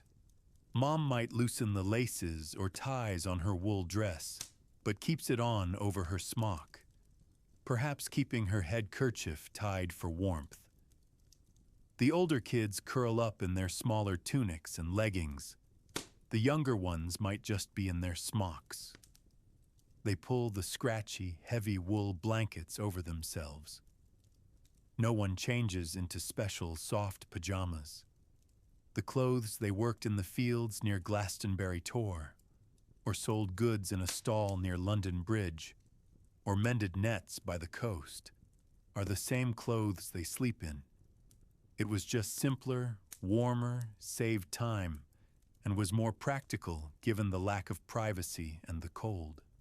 And that was pretty much it for sleepwear for most people across England during those centuries. Nothing fancy, nothing special. Just the same basic layers they wore during the day, slightly adjusted for lying down. It got the job done. They didn't lie awake wishing for cotton pajamas. They just slept in what they had on. If they woke up cold in the middle of the night, shivering in the damp air common near places like the Fens or the Lake District, they'd pull the rough blanket tighter or huddle closer to a family member or the dying warmth of the hearth. The wool clothes provided some barrier against the chill, even if they were scratchy and smelled of wood smoke and daily toil. Morning would come, gray light slowly filtering through the oiled cloth covering the window hole, and they'd stand up, pull on their outer tunic or dress over the slept-in underlayer, fasten their belt, slip on their shoes, and the clothes they slept in became the clothes they worked in again. Day in, day out. The linen smock or shirt might get changed eventually, when it was deemed necessary, or perhaps on a Sunday before church near a place like Salisbury Cathedral. But the wool layers? They were worn and slept in repeatedly, week after week. It was just how things were done. No big deal. No special routines or fancy garments. Sleep, get up, work, sleep again, mostly in the same clothes. Simple, practical. Not too comfortable by modern standards, but completely normal and unremarkable for the time in England. The big churches stood tall, casting shadows. The castles loomed on hills over towns. But inside the countless small homes, people slept in their work clothes. That's the unexciting reality for sleepwear back then. Nothing too complicated about it. Just people using what they had, day and night. Okay, that covers what they wore to bed. Or rather, what they didn't change out of for bed. End of this part about nighttime clothes. Let's talk about where the richer folks slept back in medieval England. This means people like lords living in castles, well-off merchants in towns like London or York. Maybe some higher-up church people near places like Canterbury Cathedral or Westminster Abbey. Their sleeping situation was definitely different from the common folks in their one smoky room. It wasn't all super fancy like in movies, but it was a step up. First off, these people usually had a separate room just for sleeping. It wasn't always huge, but it was their own space, away from the main hall or the kitchen. In a big stone castle, like Windsor Castle or Warwick Castle, The lord and lady might have a private chamber, often called a solar. This room was usually up high in a tower or off the main hall, maybe overlooking the castle courtyard or the Thames River if it was near water. It offered some quiet and privacy. In a townhouse belonging to a successful merchant near the Guildhall in London or the Shambles in York, the master and mistress of the house would likely have their own bedchamber on an upper floor, away from the shop or the servants below. Even hearing the bells from St. Paul's or York Minster felt a bit different when you were in your own room. Inside this room, the main thing was the bed. It wasn't a mattress on the floor. It was a proper wooden bed frame. These frames were often big and heavy, made from strong English oak. They were raised quite high off the floor, sometimes needing steps to get into them. This kept them away from drafts and dirt. The frame held ropes stretched tightly across it, forming a sort of base. On top of these ropes, they placed a mattress. But this mattress wasn't stuffed with straw like the common folks used. It was stuffed with softer things. Goose or duck feathers were the best, making it soft and warm. Sometimes they used wool, but a much finer, cleaner wool than the scratchy blankets others used. This feather bed was a big sign of being rich. Around this bed, there were often curtains, heavy cloth hangings, maybe made of wool or even velvet for the very rich, hung from the bed frame or from a special frame around the bed, called a canopy. These curtains could be pulled shut all the way around the bed. This did a few things. First, it kept out drafts, which was important in cold stone castles or drafty townhouses, especially during damp English winters near places like the Fens or the Lake District. Second, it gave privacy, especially if servants came into the room. Third, it kept out insects, though bugs were still a problem everywhere. The curtains might have fancy patterns or even pictures woven into them. Closing yourself into this little cloth room at night was pretty much the height of comfort back then. The bedding itself was also better. Instead of rough wool blankets, they had sheets made of linen. Linen was smoother and felt nicer against the skin than scratchy wool. Then, on top of the sheets, they had blankets, but again, finer wool ones, maybe even woven in places like the Cotswolds known for good wool. And then, for extra warmth or show, they might have a coverlet. This could be a brightly colored woven blanket, or even one stuffed with feathers, like a big quilt. Pillows were a thing here too. They weren't sacks of straw. They were stuffed with feathers, soft and comfortable for your head. They might have pillowcases made of linen too. The room itself might have a few other things. Maybe a chest for storing clothes and valuables, often locked. Perhaps a small table and a stool. There might be a fireplace to keep the room warm, which was a huge luxury. A fireplace meant you didn't have to rely on the main hall fire downstairs. A servant would come in to tend it. Windows might have shutters to keep out the cold and dark, and sometimes even panes of glass, which was incredibly expensive and rare. Mostly, it was just shutters or maybe oiled cloth. If you were a bishop living near Durham Cathedral, you might have slightly nicer glass. Rushes or straw were still sometimes strewn on the floor, but it was cleaner straw, changed more often, and maybe even sprinkled with herbs to smell nicer. But it was still straw on the floor. Life wasn't perfectly quiet, though. Even in a private chamber in the Tower of London, you might hear guards changing watch, horses in the courtyard, or the general noise of the city or castle outside. But it was definitely quieter than sleeping in the main hall with dozens of people.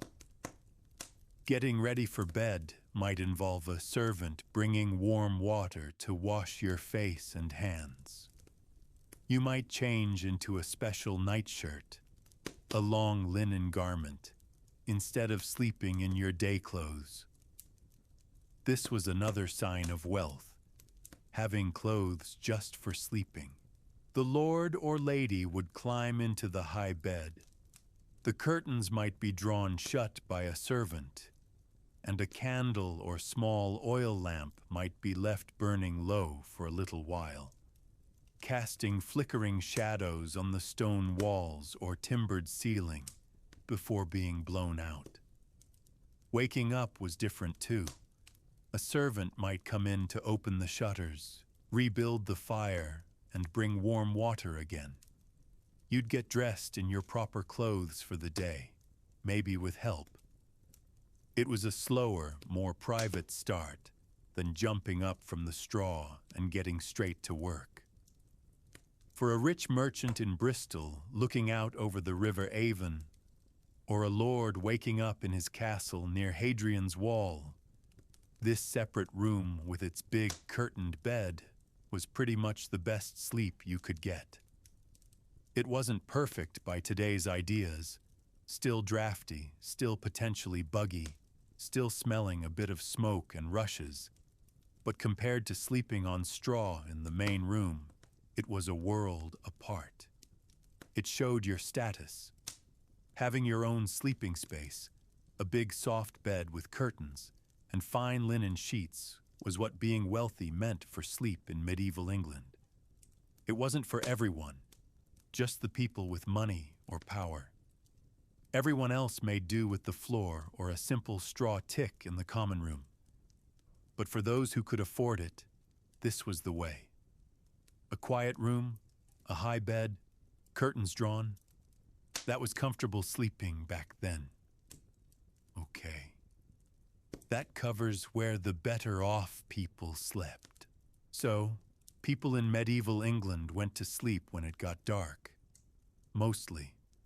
But the night wasn't always just one long stretch of sleep until morning, like we often think of it today. Especially for regular folk sleeping in that one main room, the night could be broken up. It wasn't necessarily a solid 8 hours of quiet rest. First off, it was really dark. Like really dark. There wasn't street lighting outside your little half-timbered house in a village near Stonehenge or down some lane in London.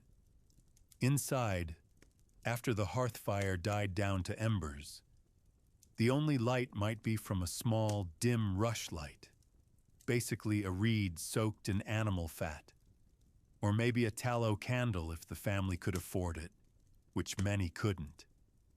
These gave off a weak, flickering light and lots of smoke. They weren't left burning all night. They were expensive and a fire risk in houses made of wood, wattle, and daub with thatch roofs. So mostly people slept in near total darkness, especially away from the faint glow of the hearth. The only sounds might be the wind whistling through gaps in the walls near Hadrian's Wall, or the occasional animal noise outside, or the bells from a distant church like St. Paul's in London tolling the hours if you were close enough to hear them. People woke up during the night for various reasons. One common reason was simply needing to use the toilet. Most houses didn't have indoor plumbing. Instead, people used a chamber pot kept in the corner of the room. It was just a simple pot. Using it in the dark, with everyone else sleeping nearby, was just part of life. The smell could get noticeable, especially towards morning. In towns like York, near the Ouse River, or London, near the Fleet Ditch, the general smell outside wasn't great anyway, so an indoor pot wasn't the biggest issue. Someone would have to empty it outside in the morning, often into a communal ditch or cesspit. Not pleasant, but normal. Another reason to wake up was the cold. Especially in winter, the embers in the hearth might not give off enough heat. Drafts were common. Someone, often an adult, might need to get up to add more wood or peat to the fire to stop everyone from freezing. This meant stumbling around in the dark or by the faintest light, trying not to step on sleeping children or the family dog that might be curled up near the warmth. The damp English chill, seeping in from places like the fens or the moors, could be bone deep. Sometimes people woke up because they just woke up. Lying on a scratchy straw pallet under rough wool blankets wasn't always super comfortable. Maybe someone snored. Maybe a baby cried and needed feeding. Maybe you heard rats scurrying in the thatch above you, a common problem everywhere. From peasant cottages near Canterbury Cathedral to slightly better houses in Bristol. Maybe the straw was itchy. Or maybe the noises of the city at night filtered in. The watch calling the hour near the London Wall, distant arguments, or animals moving in the street. In castles like the Tower of London, you might hear the changing of the guards or distant noises from the River Thames. There was also this idea that some people slept in two chunks. They might go to sleep soon after dark, sleep for a few hours, then wake up for an hour or so in the middle of the night.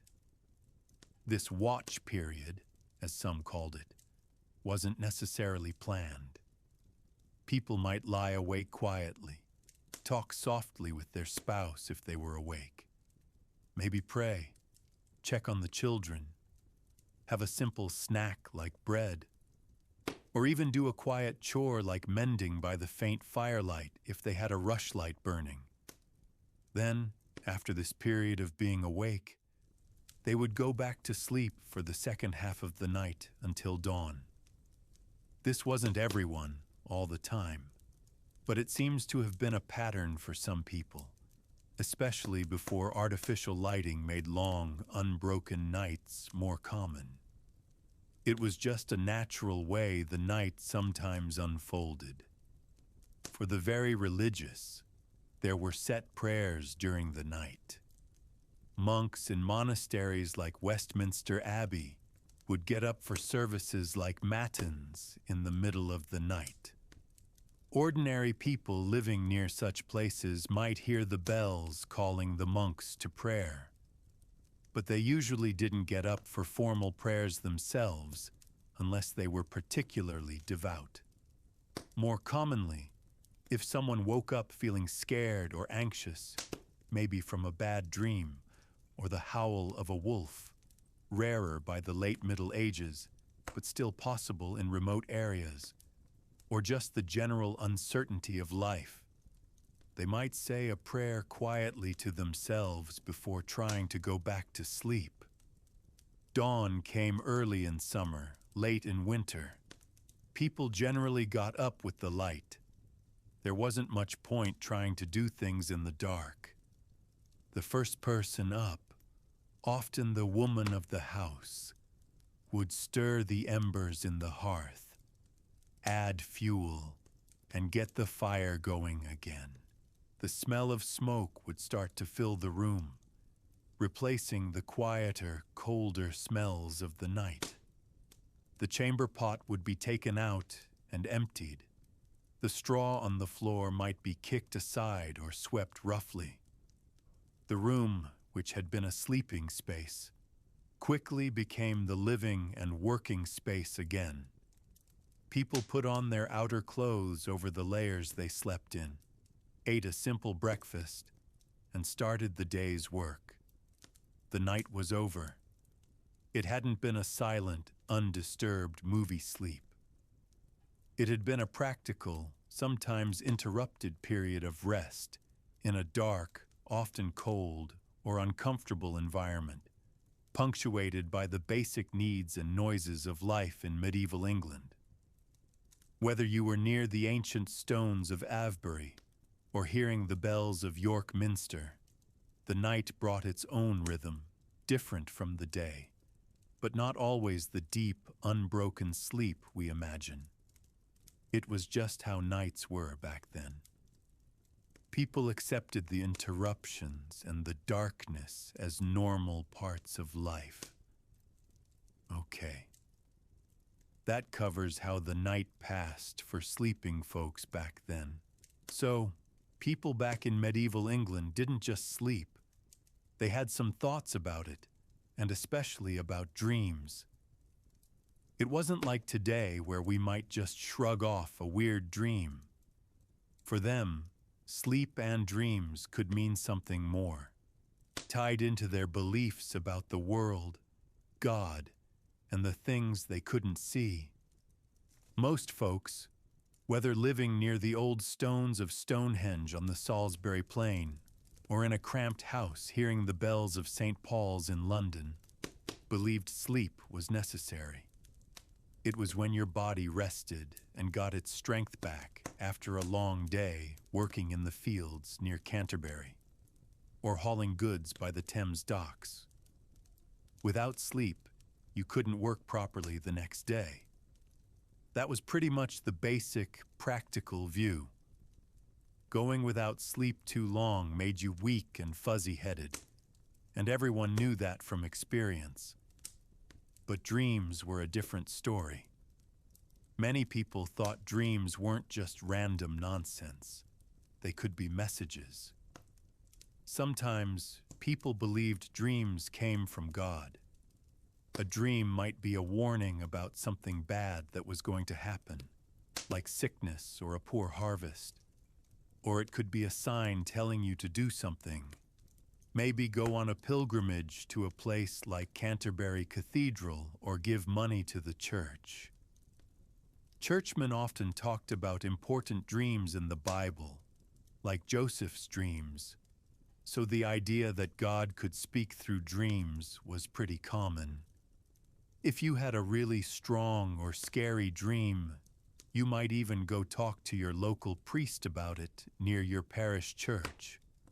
Whether it was a grand one like York Minster or a small village church. On the other hand, people also worried that bad dreams could come from the devil or evil spirits. A nightmare wasn't just a bad dream. Some folks thought it was literally a mare, an evil spirit, sitting on your chest while you slept, making it hard to breathe and giving you frightening visions. People living near places associated with old stories, like the wild moors around Dartmoor or the deep forests near Sherwood, might be especially likely to think about spirits causing bad dreams.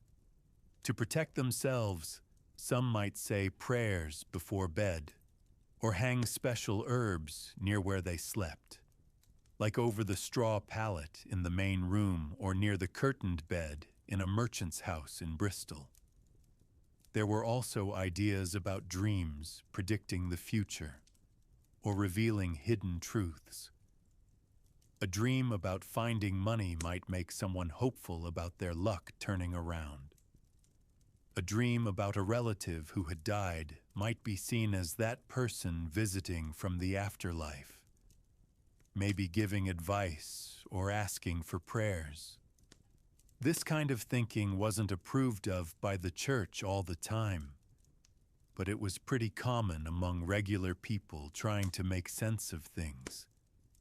You might hear folks chatting about their dreams down by the River Ouse in York, or while waiting to sell goods at a market near London Bridge.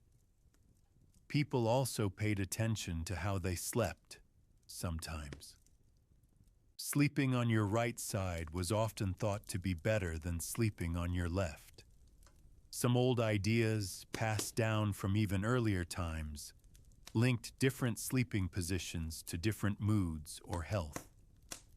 Doctors back then, who believed in things like bodily humors, might think too much sleep made you sluggish and cold, while not enough sleep made you hot and irritable. But for the average person sleeping on straw near Hadrian's Wall or in a Cotswold village, it was more about whether you felt rested or not, rather than complex medical theories. For most ordinary people, though, the main thing about sleep was still just the practical need to rest. Whether you were a fisherman sleeping in a hut near the coast, hearing the sea, or a blacksmith in Warwick near the castle snoring after a long day, you needed sleep to function. The thoughts about dreams and meanings were there, floating around, maybe discussed on a slow Sunday afternoon or after a strange night. But the daily reality was simpler. You worked hard. You got tired when the sun went down, helped along by the curfew bell in towns. You slept as best you could on whatever you had, and you got up to work again when it got light. The deep thoughts about God or spirits sending dreams were probably more for when a dream was really unusual or scary. Most nights, sleep was just sleep.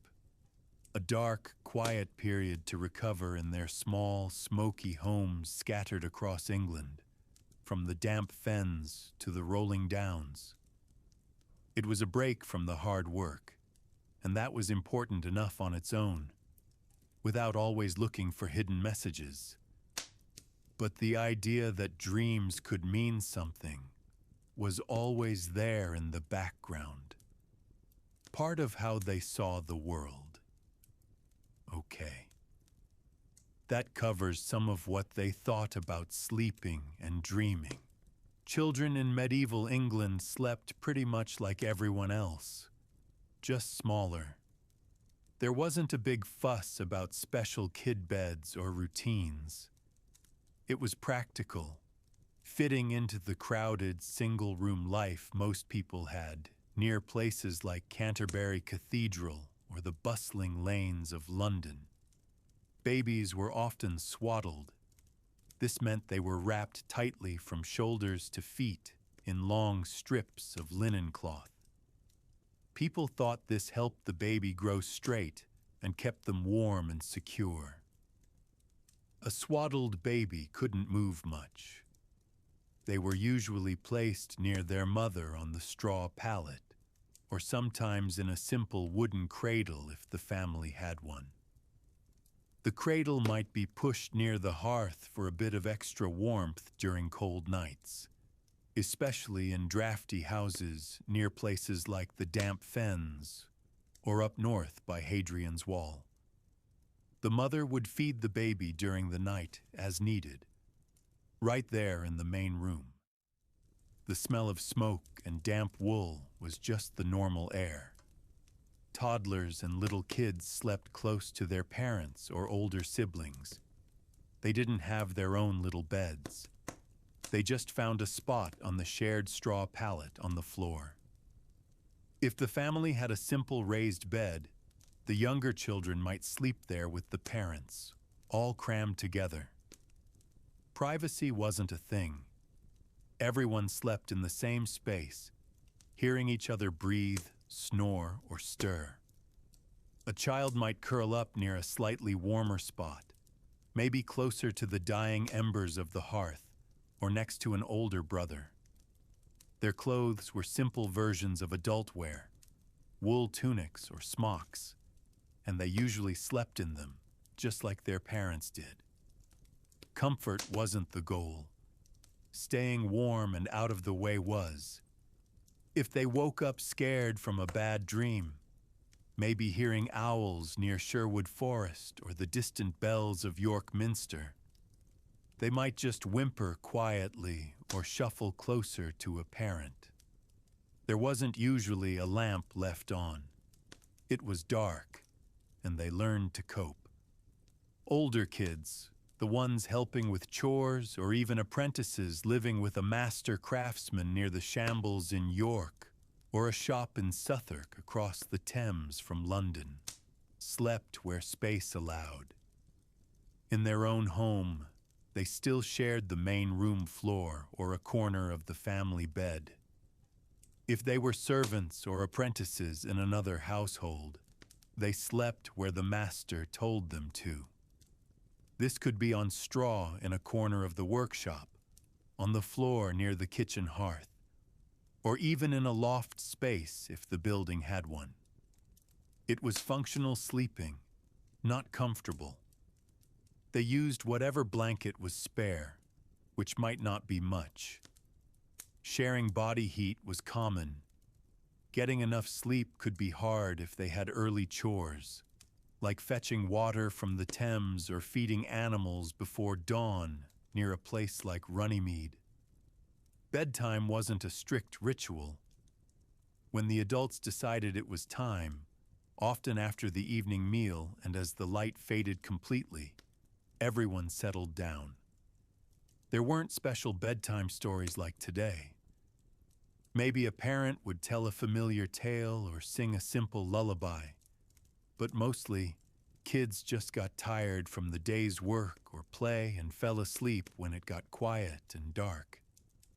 The rhythm was set by daylight and the needs of the household. If the parents were mending clothes by the faint light of a rushlight, the kids might fall asleep to the sound of their voices talking about the day's events or worries about the harvest near Salisbury Plain. Sleeping through the night wasn't guaranteed for kids either. They got cold. The straw itched. They might wet the straw or their shared bedding. They could be woken by a younger sibling crying, a parent getting up to tend the fire or use the chamber pot, or noises from outside. Animals, the night watch calling in towns like London near the old wall, or the wind howling through the thatch on a cottage near Dartmoor. If they shared the space with animals brought in for warmth in winter, that added more smells and sounds. They learned to sleep through a lot, or just lie quietly awake in the dark until they drifted off again. There wasn't entertainment or comfort offered in the middle of the night. As children grew older, their sleeping arrangements changed slowly, if at all. A teenager might get a slightly better spot on the straw, maybe near the wall instead of the drafty door. If the family was doing a little better, perhaps a farmer with good land near the Cotswolds, or a shopkeeper in Bristol, an older child might even get a simple straw tick mattress of their own, but still placed on the floor in the common room. Only in very wealthy households, like those of merchants near the Guildhall or minor nobles visiting Westminster Abbey, would children have separate sleeping spaces or small beds with proper bedding. For the vast majority, childhood sleep meant sharing the crowded, often uncomfortable main living space with the whole family, night after night, year after year. It was simply how things were done. They didn't know anything different. They slept where they were put, in the clothes they wore, waking and sleeping to the rhythms of the household and the dark English night. Whether in a smoky hut near Stonehenge or a slightly larger house hearing the bells of Canterbury. It was unremarkable, just part of growing up. There wasn't a concept of a special children's bedtime. Sleep happened when the day ended and the room got dark and quiet enough. That was it. Okay? That covers how kids slept. Over time, the way people slept in England started changing, very slowly. This wasn't like flipping a switch. It took ages, creeping along over many years, even centuries, shifting bit by bit from how things were in the earlier Middle Ages. It wasn't dramatic, just a gradual drift towards something a little different by the time you get closer to, say, the 1500s or 1600s. Think of it like the Thames slowly changing its course over a very long time, not overnight. One of the biggest slow shifts was in the houses themselves, especially for folks who weren't dirt poor. More people, particularly in towns like London or Bristol, or successful farmers out in the countryside near places like the Cotswolds or East Anglia, began building houses with more than one room. Instead of just the single big hall where everything happened, you started seeing houses with separate spaces. This meant that sleeping could sometimes move out of the main living and cooking area. A family might have a small chamber, maybe upstairs or off to the side, just for sleeping. It wasn't always fancy, maybe just a partitioned corner or a loft space reached by a ladder. But it offered a bit more privacy than everyone sleeping together next to the hearth where the cooking smells and smoke lingered. Waking up near York Minster, you might still hear the city, but you weren't necessarily sharing your straw with the chickens anymore. The main room was still busy, but the sleepers were a bit apart. Along with more rooms came changes to the buildings themselves. Fireplaces with proper chimneys became more common, slowly replacing the old open hearths in the middle of the floor. This meant smoke could go up and out more efficiently. Sleeping in a room with a chimney meant less smoky air, which was probably a bit better for breathing, even if the room was still often chilly. Drafts were still a problem in houses made of wattle and daub near damp areas like the fens, but the air quality improved a tiny bit. Windows also saw slow improvements. While glass was still expensive, shutters became better fitted, and occasionally, small panes of glass might appear in the homes of wealthier merchants near the Guildhall in London, or prosperous wool traders in Salisbury, letting in a little light while keeping out more cold than just oiled cloth could. What people slept on also saw some minor evolution, though straw remained king for most. For families doing a bit better, simple wooden bed frames became slightly more common, even if they were just low platforms. This got people a few inches off the dirt or stone floor, away from some drafts and dampness. The straw pallet or tick mattress might be placed on this frame instead of directly on the ground. Feather mattresses, once only for the very rich like those living near Windsor Castle, started to trickle down a little further.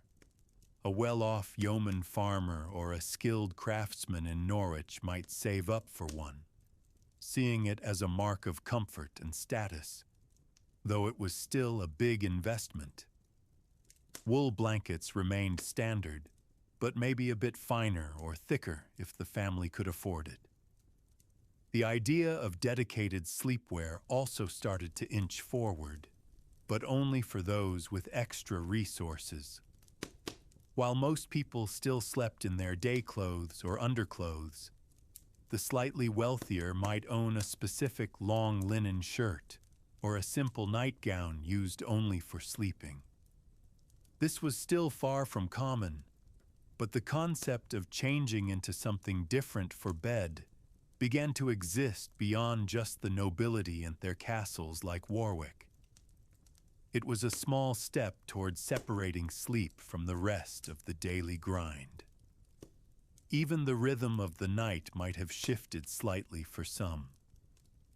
As more houses had better ways to light interiors cheaply, like slightly better candles, and perhaps a bit more security in growing towns or enclosed farmsteads, the old pattern of sleeping in two chunks with a wakeful period in the middle might have become less universal for some people.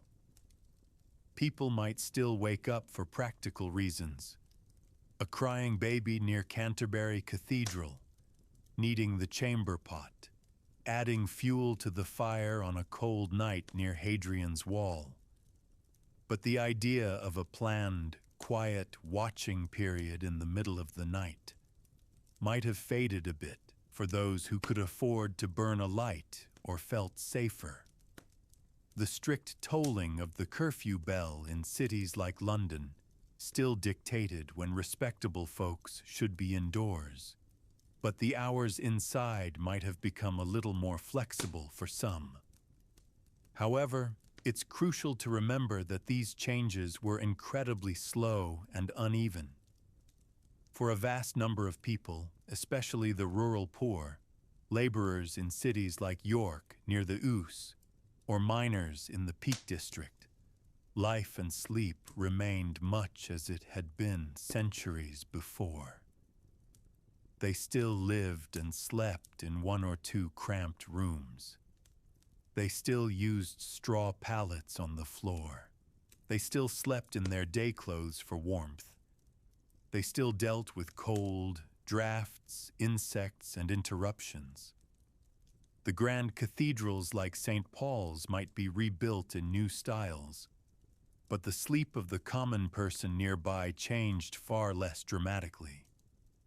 Progress was glacial and mostly benefited those already better off. So by the time you get towards the end of what we loosely call the Middle Ages and into the early modern period, sleeping in England wasn't completely stuck in the past. There were small movements towards more privacy, slightly better bedding for some, cleaner air indoors, and perhaps a tiny bit more comfort. But it was a crawl, not a leap. The basics: finding a spot, getting warm, trying to rest in a world without electric lights or central heating, remained the core experience for the majority, night after night, year after year, whether they were falling asleep to the sound of the Thames or the wind over the Salisbury Plain. The changes were real, but they were subtle and took a very long time to make even a minor difference for most folks trying to get some shut-eye. It was just the slow turn of daily life. Okay, that covers the slow changes over time. End of the final part.